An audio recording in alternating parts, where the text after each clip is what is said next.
Today, we're going to be teaching you how to put on lipstick. So, I just got the NYC number 117 Flirty from the dollar store because I'm cheap.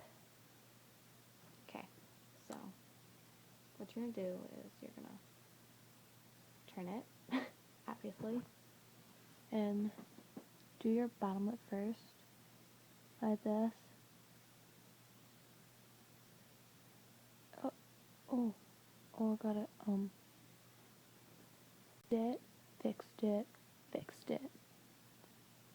Okay, I'm gonna do top lip, starting right here, and go up, and go up. Just fill them, like, makes your lips look fuller. Go up and around. And then rub your lips in. And I guess that's how you put on lipstick. Well, thank you for watching. I'll see you next time. Goodbye.